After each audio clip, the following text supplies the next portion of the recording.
오늘의 사연 시작합니다. 안녕하세요. 저는 직장 생활을 하고 있는 20대 후반의 평범한 여자입니다. 제가 성인이 되자마자 집에서 나와 가출을 하고 지금까지 혼자 살아온 과정에 대해서 한번 이야기를 해볼까 합니다. 저희 집은 어려서부터 가정 환경이 그리 좋지 못했어요. 집안 형편은 항상 넉넉하지 못했고 부모님은 매일 눈만 마주치면 싸우는 게 일상이었어요. 그런 집구석이 지긋지긋해서 저는 학창시절부터 성인이 된다면 바로 독립을 해야겠다고 다짐을 했습니다. 제가 20살이 되자마자 2달 동안 알바를 하면서 한 푼도 쓰지 않고 모아둔 월급을 들고 무작정 가출해서 서울로 올라왔어요. 아는 사람도 없고 갈 곳도 없어서 며칠은 PC방에서 자고 며칠은 찜질방에서 잤습니다. 힘들었지만 집을 탈출했다는 사실이 너무 행복했습니다. 그렇게 몇 푼 안 되는 돈으로 부동산을 돌며 방을 구하다가 한 대학가의 하숙집에 들어가게 되었는데 그곳 하숙집 주인 아주머니가 제 사정을 들으시고는 제 사정 봐주셔서 살 수 있게 해주셨어요. 그 이후로 저는 아르바이트 자리를 여러 개 구해 밤낮 없이 일을 했습니다.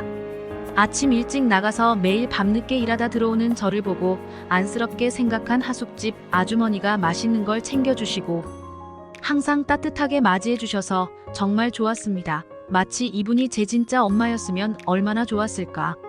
매일 그런 상상을 하며 잠들었어요. 하숙집에는 저 외에도 전부 여자만 3명 더 살고 있었고 하숙집 주인 부부와 그 아들이 함께 살고 있었습니다. 저는 주인 아주머니가 잘 챙겨주셔서 감사한 마음에 아주머니한테는 물론이고 아저씨랑 그 집 아들에게도 최대한 상냥하게 대했어요.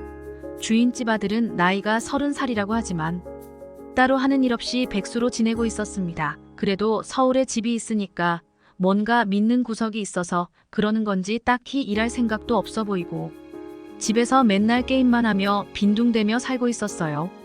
아주머니가 저를 보면서 아들이 너를 좀 닮았어야 한다며 매일 한숨 쉬고 힘들어 하시더라고요.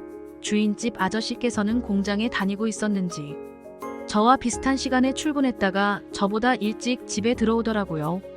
하숙집에 있는 다른 여자애들과도 살면서 자주 마주치니까 점점 가까워졌습니다. 대부분 저와 비슷한 나이 또래이기도 했고 대학 다니는 친구는 한 명도 없이 모든 여자애들이 저처럼 일을 하고 있었기 때문에 서로의 힘든 생활을 공유하다 보니 더 가까워지는 것 같았습니다.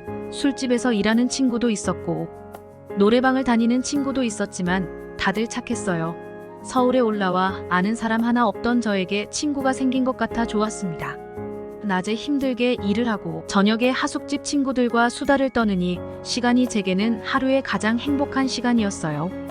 저보다 오래 하숙집에 있었던 그 친구들은 제가 여기 오기 전에 있었던 이야기를 제게 해주었어요. 하숙집 주인 아저씨와 그 아들이 예전에 살던 여자 하숙생들과 관계를 많이 가졌더라고요. 돈을 깎아주겠다고 용돈을 주겠다는 말로 꼬신 거죠.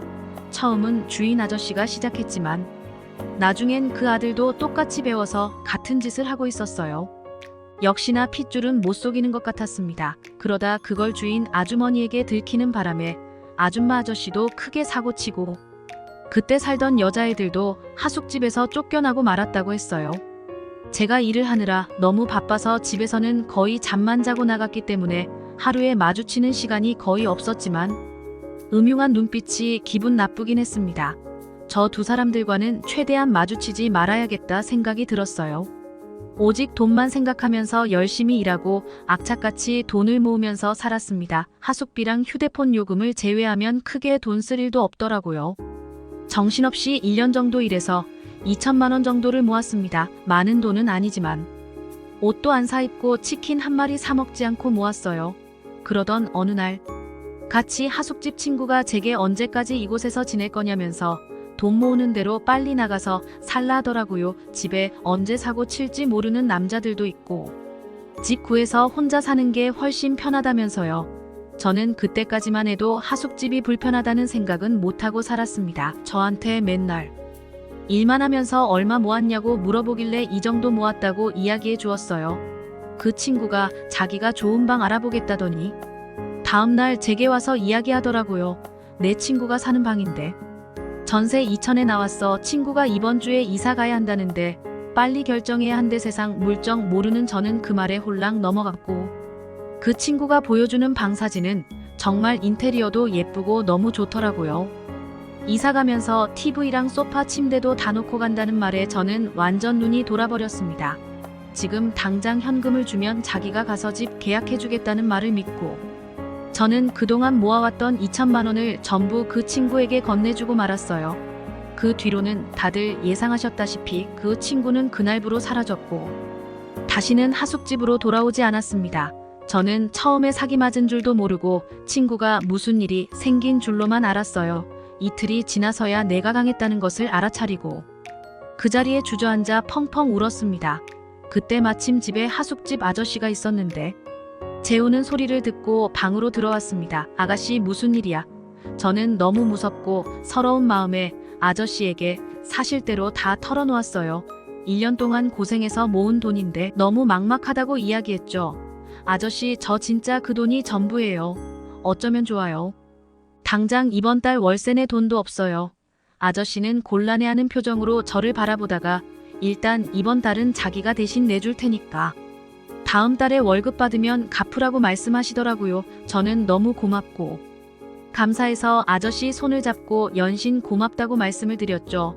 경찰에 신고를 해야 하나 어떻게 해야 하나 정신없는 와중이었는데 아저씨가 또 다른 거 도와줄 건 없냐고 묻더라고요.